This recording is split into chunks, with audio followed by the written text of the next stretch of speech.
So, Dr. Amishi Jha is a neuroscientist and associate professor in the Department of Psychology at the University of Miami in Florida, and the director of contemplative neuroscience for the UMass Mindfulness Initiative. So what she studies, I think will be very interesting to you, is the influence of mindfulness training on the brain's attention system. And this was the first study to actually demonstrate this, right? So it took Western culture, something that the Indians and Chinese had known for 5,000 years. And Amishi did the first study in 2007. Yeah. So the effect of mindfulness training on the brain's attention systems as it regards to thinking, feeling, and resilience in the context of high-stress professions. So I will turn it over to you, ma'am. All right.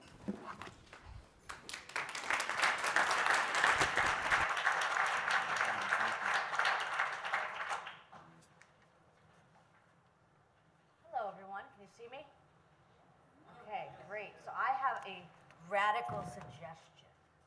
We've been talking together about mindfulness practice since the beginning of the conference yesterday morning. What do you guys say we take a minute and actually do a practice? What do you think? As somebody who's a neuroscientist who does not teach mindfulness, I figured I should be the person to do it. So let's do it. It's going to be very painless. If you've never done it before, you will survive.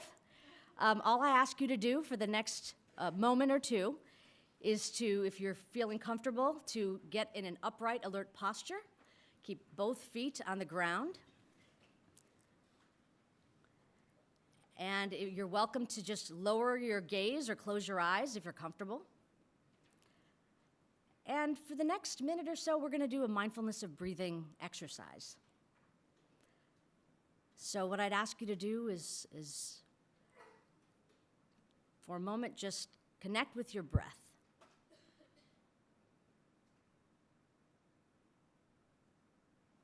With the sensations of your breath moving in and out of your body, whether it's the coolness of air coming in and out of your nostrils, or your abdomen moving in and out, whatever it is that seems most prominent. And pay attention to that.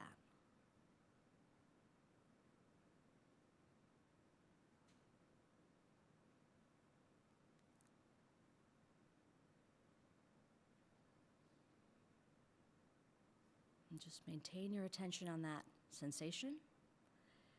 If you notice your mind wanders away to other thoughts, feelings, just gently return it back.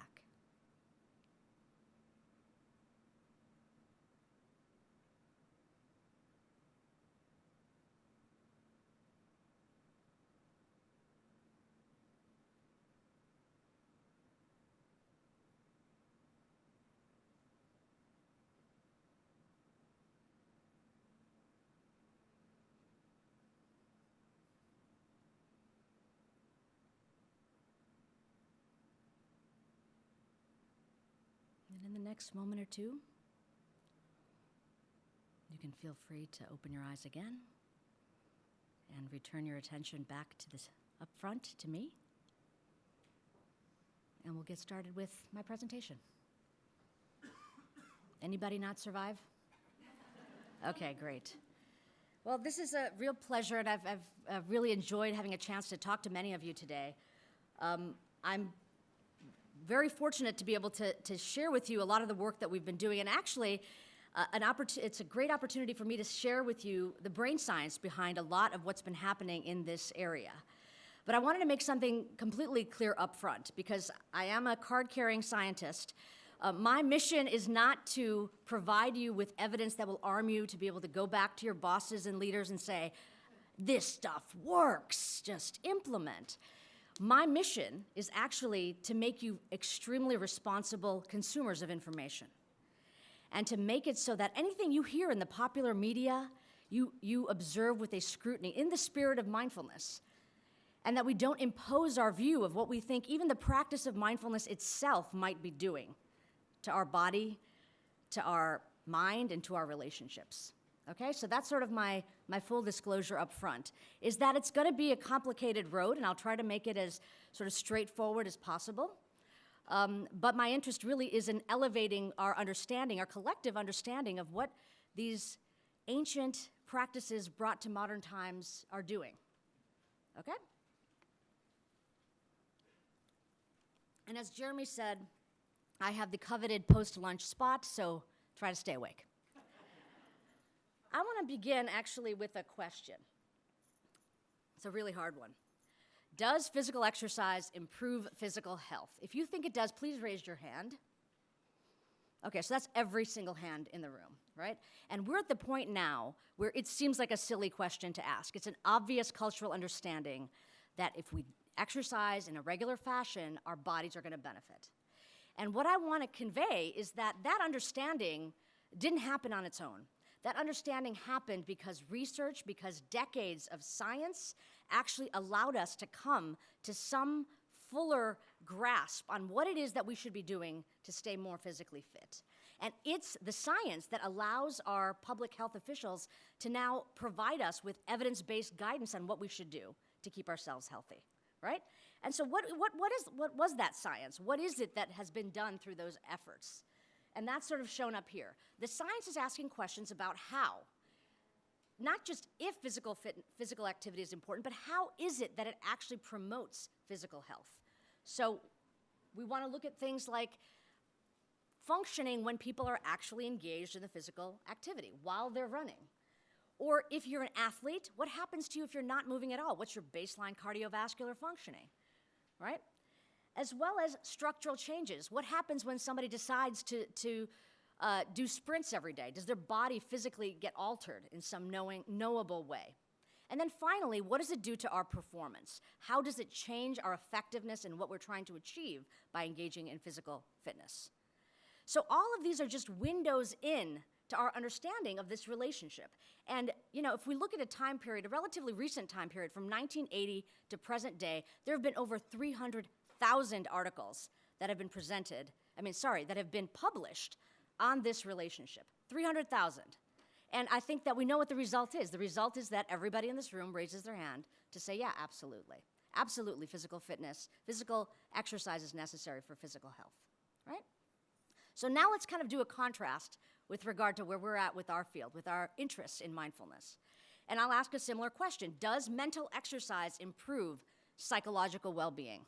Again, raise your hands if you happen to think so. Okay, right, but you guys didn't end up here by accident, all right? So I'm kind of preaching to the choir. And I think that that's the case. I think that there are many of us now, and we're at kind of a tipping point where there's many of us that understand that just like the body, the brain, the mind can be trained to become more optimal in its own functioning. But I would say we're still at the infancy of understanding exactly what those evidence-based practices should be to optimize our well-being. We know generally the kinds of things that might work. And in fact, the National Institutes of Health have become quite interested in this because people are now deciding on their own how they're going to take matters into their own hands to engage in mind-body practices in order to improve their psychological health and well-being. And right now, the numbers are kind of interesting. It looks like about 8% of the population, this is even about a year or so old now, 8% of the US population engages in meditation or has at some point. All right, so it's taking shape, and we know that there's a popular interest in this.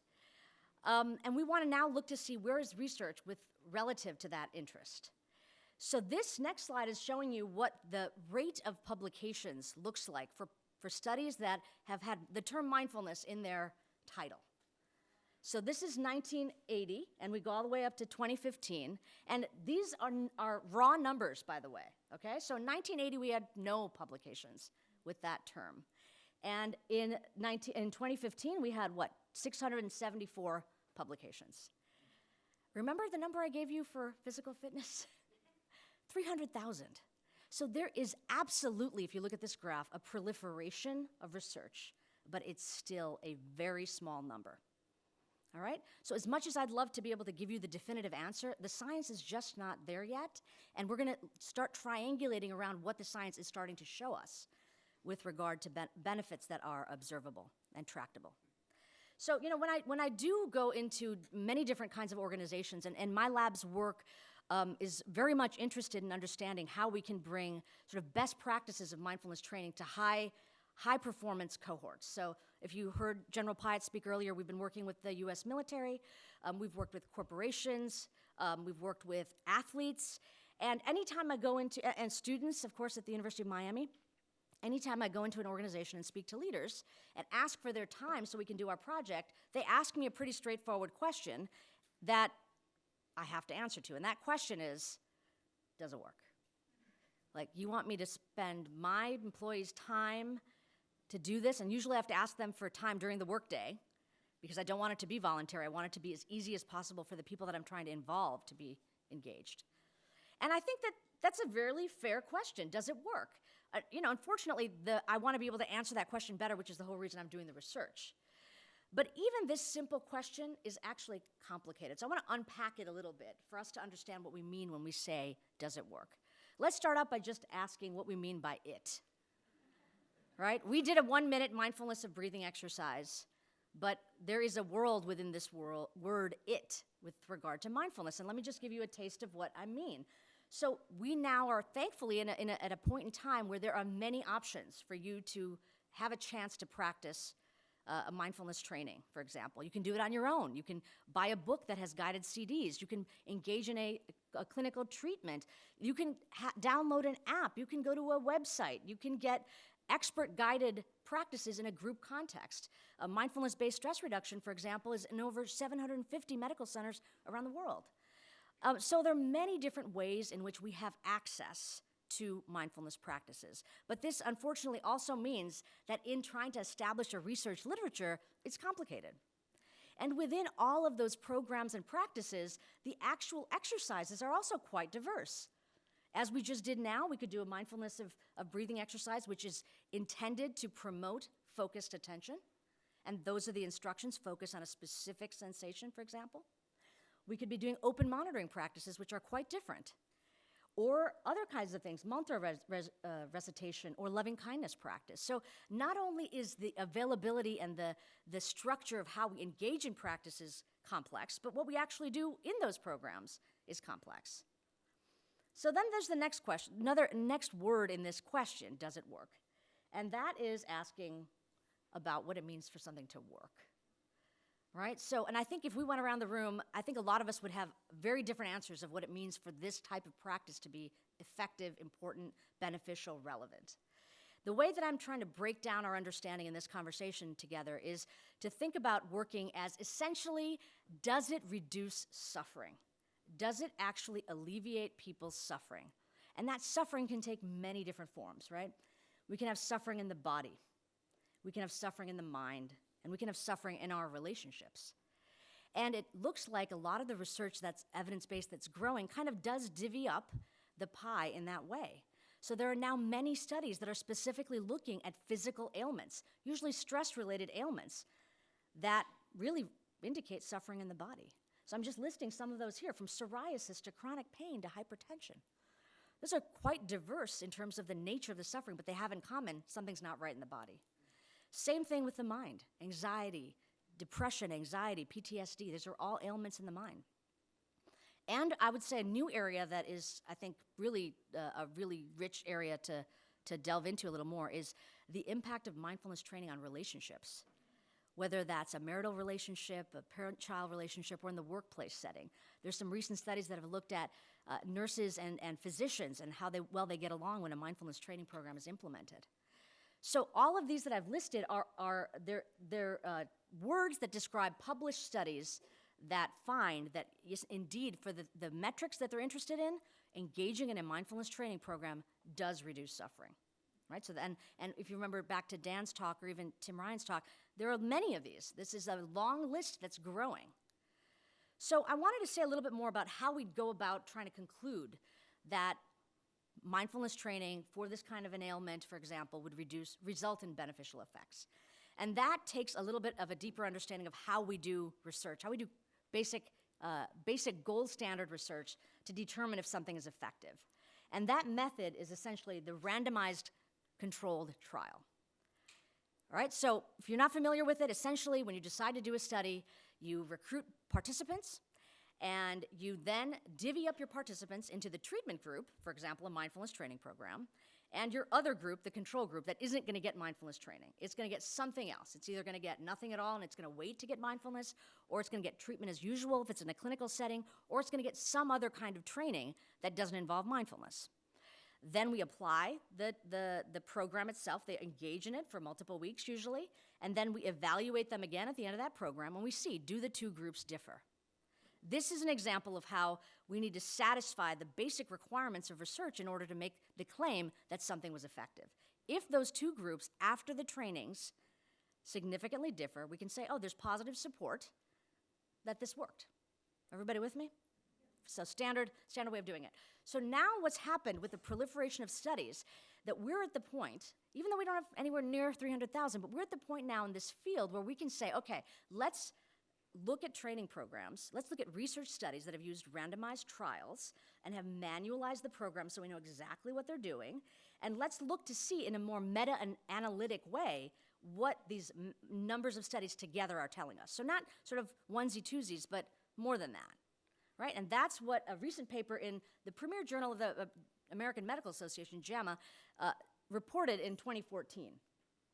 And this was a paper that looked at 47 different studies, 3,500 or so participants, and what they concluded is that, yes, there is evidence, it's moderate. And this was specifically for reduction in negative symptoms associated with anxiety, depression, and there seems to be a significant reduction in pain that's reported. And what I thought was interesting is for depression, again, small effects, modest effects. It said the improvement was 10 to 20%. But I really liked what they said about what that 10 to 20% means clinically. And I want to just read what they said. They said that the effects are comparable with what would be expected from the use of an antidepressant in a primary care population without the associated toxicities. So engaging in a mindfulness training program would result in the same thing as a pharmacologic solution without sort of the downside of that. It's kind of interesting. Since then, there have been more studies that have been done, 115 randomized controlled trials, and again, a very similar list: anxiety, depression, reduction in stress, improvements in quality of life. And this is when we're comparing to treatment as usual, waitlist controls, or active comparisons. So it's like every other kind of other group, other than the intervention group, that you're looking at, you put them all together, again, you're finding beneficial effects. And probably this doesn't surprise you. So, back to that question is, does it work? I think at this point, just from based on what I've told you, the answer is yes. So it was nice talking to you. I'll see you guys. I wish it were that simple. I wish that two meta-analyses gave us the answer and that was it. But even recently as actually a month or two ago, we're starting to see some things look a little more complicated. And a set of studies that have just come out have actually accused this field of mindfulness research for having a positivity bias. What does that mean? I mean, of course, we're going to be a little up when we practice mindfulness, but what this is actually saying is not so great. What it's saying is that if you take all the randomized controlled trials that we know are being conducted, there are far fewer that are actually reporting results than we think should, which means that a lot of them that are not reporting results are probably not finding any effects at all, or not at least what was at all predicted.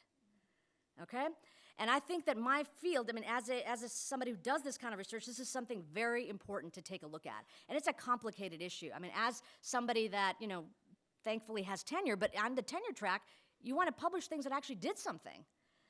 And you also want to say that there's something useful that came out of all of your work. A null result doesn't go very far. But what this is suggesting to us is we are being irresponsible if all we publish is the good stuff.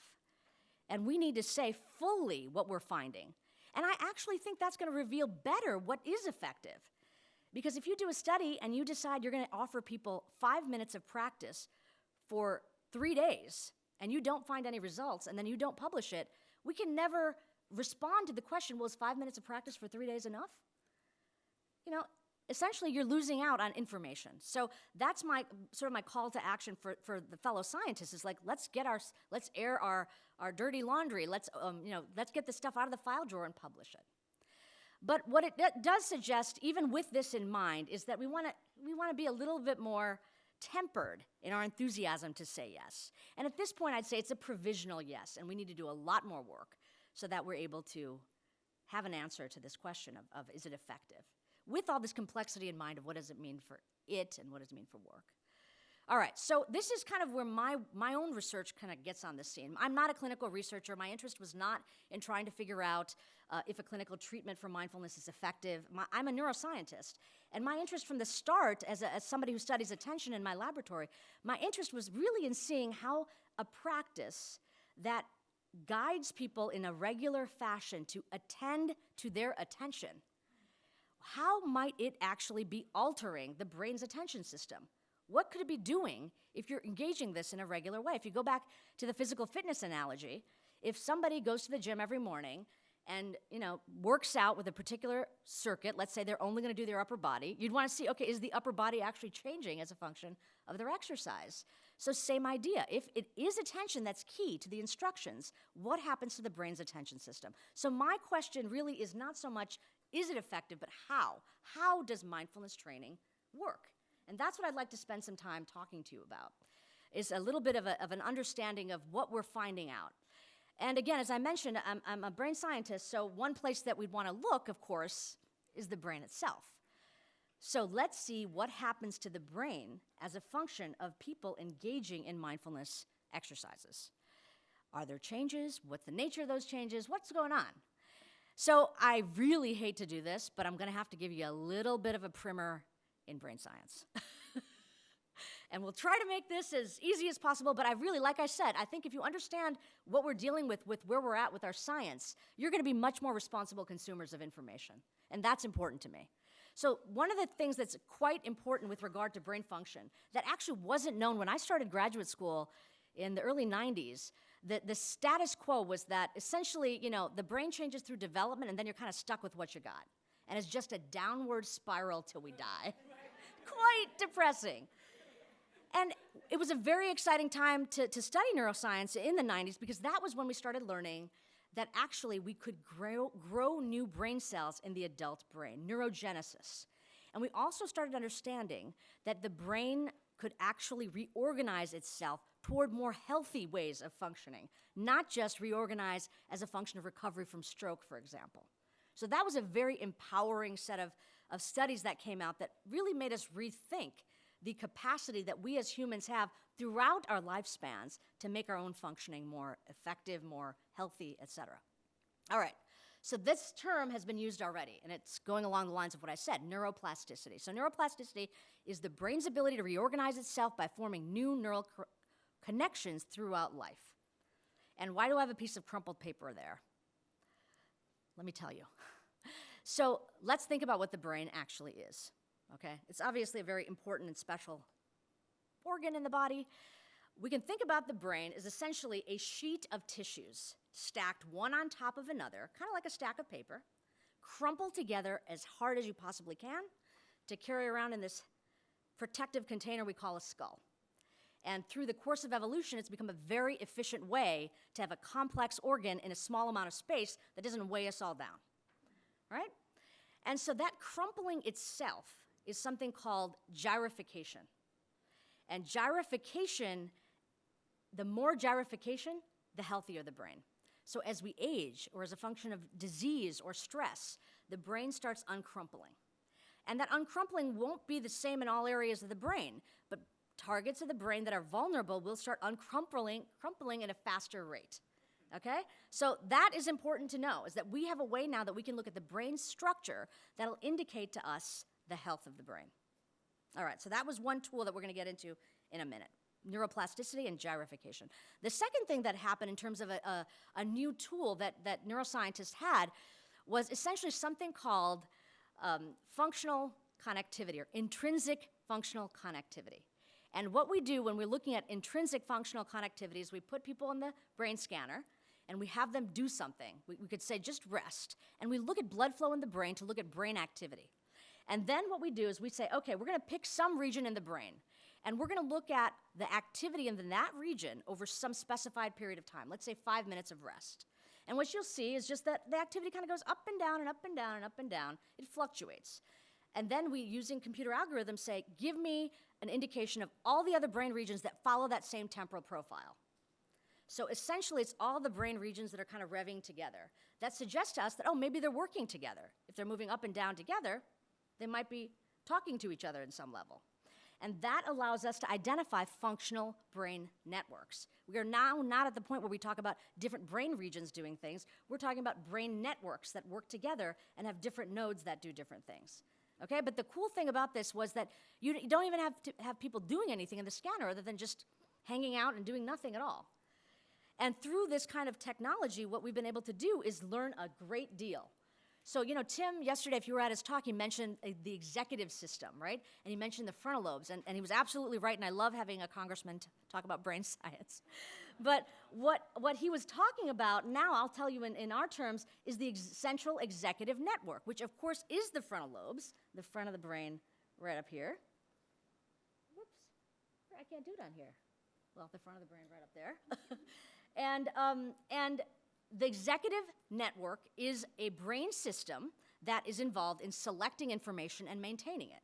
So you voluntarily decide to focus and you maintain your attention there, you get this system to be activated. There's another system called the salience network, very different neural pattern, you can see, that's involved essentially in noticing things. Things that come up in your environment, things that come up in your body that you notice. It becomes the most prevalent thing. And the final network that I'm going to share with you is the default mode network. That essentially we think is our internal mental chatter, sort of the monkey mind that Dan Harris was talking about. It's what we think of as the mind-wandering network. And not only are these three networks distinct and we think have different functions, but they're actually mutually inhibitory. So if your executive control network's on, you shouldn't be doing a lot of mind wandering, and vice versa. If you're doing a lot of mind wandering, your ability to focus and select is not going to be that great. Okay, so just by using these technologies, it's a very interesting way to think about how the brain is organized and our ways to probe into structure and function. All right, so now let's go on to mindfulness and the brain. And as I said, this is a burgeoning area of what we call contemplative neuroscience, where we're looking at a whole variety of different contemplative training regimens and seeing how brain function and structure may differ. So remember back to gyrification. One of the kind of growing areas that we're seeing is that there seems to be, and I like the title here, unique brain anatomy of meditation practitioners, alterations in cortical gyrification. So essentially what this study was saying is that the pattern of that crumpling of the brain is different for people that are meditation practitioners versus not, and that crumpling direction is more healthful looking. So it's a more tightly, densely packed way of the brain cells talking to each other. In case that wasn't obvious, that's kind of the benefit of the gyrification, is that now if you're more tightly packed together, all the different neurons can talk to each other more efficiently, right? So what we're seeing here is that, as you can see, that kind of splattering of different activity, it's not literally all over the brain, it's specific and clustered, which means that whatever it is that is trained is actually specific in terms of the functions that it's tapping into. So one study alone may not convince you. Now we're at the point where we've done, as a field, 21 different morphometric studies. So these are studies that highlight structural changes in the brain. It's the same as if you went to a hospital or a clinic and got an MRI for your ankle. We use the same parameters, but now we're going to put your head in instead of your foot and see what the structure looks like. And as you can see again, this is not just all over the brain. There are specific nodes that look like they're changing. But there's something else I have to say about these studies. So as with the last study in which it talked about the duration of meditation practice and the amount of gyrification, right? The result was essentially more practice, more gyrification in these particular nodes. Well, if you think about it, the design of that study is very different than the randomized controlled trial I was telling you about, because people are choosing on their own whether they're going to be practitioners, right? They say, I've been meditating for 10 years when you enroll them into the study. We didn't have them 10 years ago to assign them for 10 years of practice versus not. It's just people choosing to do it on their own. So this is what we call a cross-sectional study. This is when there's people that are already coming into you with very different experiences. We recruit for people that are long-term practitioners, and we say, you can't be in our study, you can be in our study only if you've had no prior experience, and we compare their brains.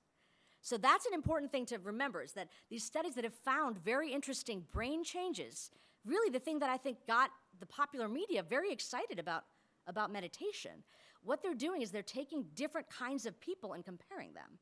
Now, you might say, look, it's the amount of time they're spending that's resulting in those brain changes, so it has to be the meditation.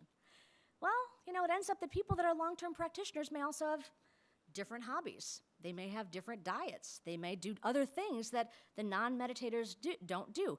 And there may have been pre-existing brain differences in them that made them decide to practice anyway. Right? So that's the kind of problem with this data with regard to broad interpretation. It's like, we don't really know because we didn't track them. So a better way to go is still to get people that are essentially naive to the practices, to train them and to track their brains before and after, if you're interested in looking at structure. And very few of those studies have been done. All right, so now let's move to function. So we got through gyrification. You guys are with me. I'm liking this. Nobody's sleeping yet. Okay, well, maybe some, but anyway. So now let's go back to function. So we talked about, remember I was telling you about intrinsic functional connectivity, having brain circuits that are organized in a very specific ways with regions talking to each other. So what we do for those kinds of studies is put people into the scanner and we say, okay, for the 5-minute period of time, just rest, do whatever you want. And then for the next 5 minutes, I want you to meditate. Now, we give them very specific instructions. For this 5 minutes, for this entire scan, actually, I want you to do a mindfulness of breathing exercise, or do a loving kindness exercise, or do a mantra recitation. Whatever it is, the instruction is specific. And then what you do is a comparison of the brain circuits that are activated during rest versus the meditation, and then you see if there are changes that are tractable. So we have many more studies like this, and this is a case where this is much more amenable to people that have no long-term experience but are naive and new to meditation to give it a try. There have been 78 of those studies done so far that are functional MRI studies. And all these different colored blobs I'm showing you are color-coded as a function of the kind of practice that the study focused on. So in red, for example, would be the focused attention practices that were done. So this would be something like mindfulness of breathing, similar to what we did at the start of our time together. And again, it's not just a random splattering of activity. It's organized in some way, but just looking at the brain alone is not telling us what exactly are the functions that are being altered. Right? Do you get that? That really it's saying, okay, that region is active. In a way, you can think about it like this. If you meet somebody and you realize that they have like amazing upper body strength, you see that their body is different. They must be doing something, but can you tell exactly what they did to result in that? They could have been doing many things, right? I mean, we don't know. They could be lifting heavy objects for a living. They could be going to the gym every day. There's so many different things that could result in the anatomy looking and behaving differently. And we're kind of in the same boat here. So what my lab has been doing, and what a lot of these studies are now moving toward, is to say, well, let's look with more precision at what the practice actually entailed to get a better handle on what brain systems, what functional brain networks might be changing. So let's think about, oops, I didn't mean to do that. Let's now look back at the practice that we actually did together, right? So we did a focused attention practice. I asked you to sit in a comfortable, alert posture and pay attention. Attention was the key aspect of the instruction. It was not, take a little nap. It was pay attention. And be specific. Select a body sensation. Maintain it there for the time we're doing it. And if you happen to notice mind's not behaving, you're somewhere else, you notice your mind wandering, return it back. So I have those images up there to really give you a sense of what we mean by this. So by focus and select, we're really thinking about the brain's attention system, the orienting system, kind of like a flashlight. We direct it at will, it stays focused there, and whatever it is that occurs where that flashlight is pointing is more salient to us. If it's our breath, it's the sensations of breath that prominently take up our conscious experience. All right, then we can actually talk about maintaining information, we can as working memory, and mind wandering. So now we can go back, if you remember, to these circuits and take a look to see which of these circuits are actually changing. Is it the selection and maintaining circuit? Is it the noticing? Is it the mind wandering? And as I said, we're just at the beginning stages, but if you even go back to that composite image I showed you, when we look at people that are doing a focused attention practice, we see that very specific nodes in that attention central executive network are changing.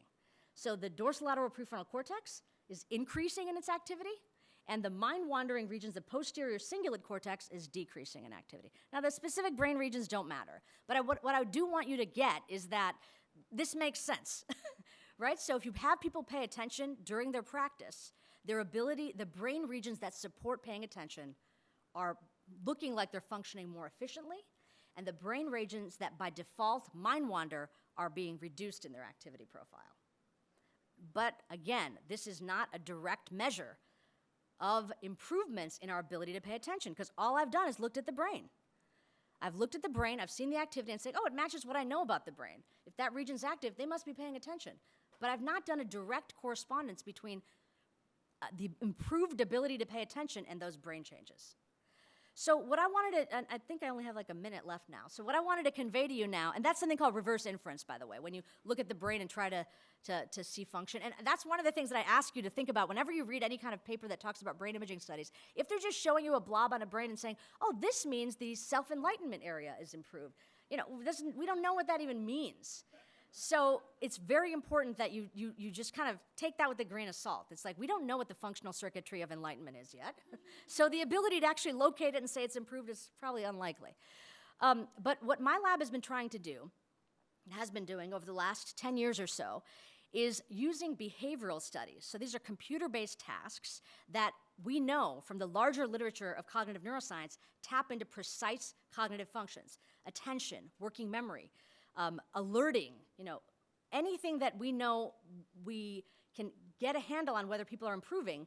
We bring people into the laboratory, we have them do these simple computer-based tasks, we look at performance, we have them go do a mindfulness training that we manualize and we know what they did, and then we have them come back.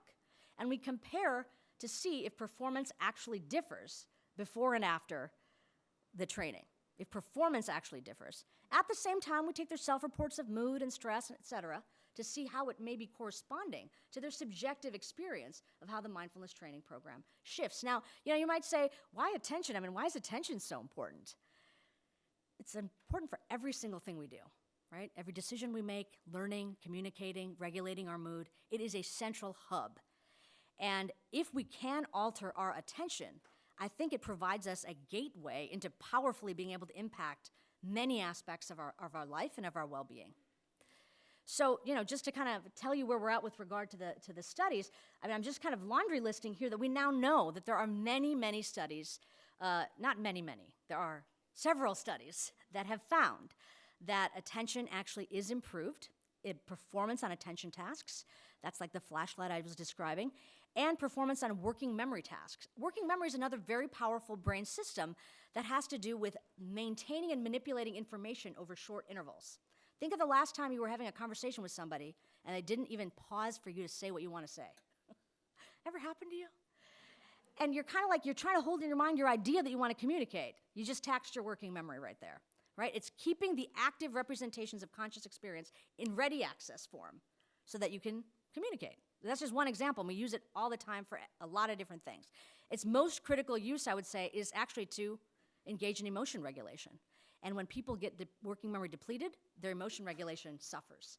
So it's an important system. So what I want to just kind of leave you with is that we are now getting a sense of the brain systems and the performance metrics that really are altered as a function of mindfulness training. And as was mentioned, in the earlier presentation by General Pyatt, a lot of our work now is moving in the direction of seeing not only if mindfulness training can help, which I think is the ultimate goal, but when you are dealing with people that are in high-stress occupations, and I would probably say many of you are in that position, and have periods of time during those high-stress occupations in which you are under intensive demands, what happens to your attention during those periods of time, right? Now, it could be a report that's due. It could be tax season if you're an accountant. It could be preparing for the big game if you're an athlete.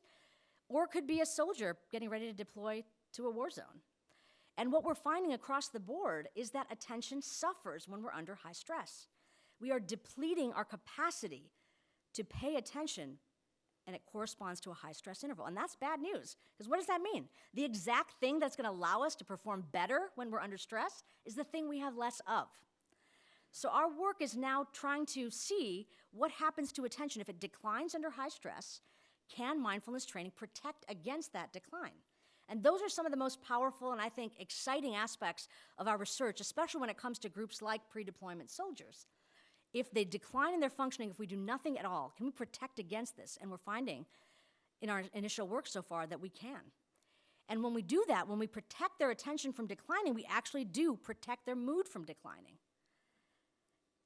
So I want to just leave you with the idea that we started out, thinking about, does physical activity improve physical well-being? And everybody raised their hand when I asked the second question, does mental activity, mental exercise improve mental well-being? We all can have that understanding, but the call to action that I'd ask you to help me with, as people that want to bring this more into the workplace setting, is to not disregard research and to help us produce a more robust research enterprise so we can inform people on the best practices of how to bring mindfulness into the workplace, for example. And I want to just end by thanking all of you for your attention.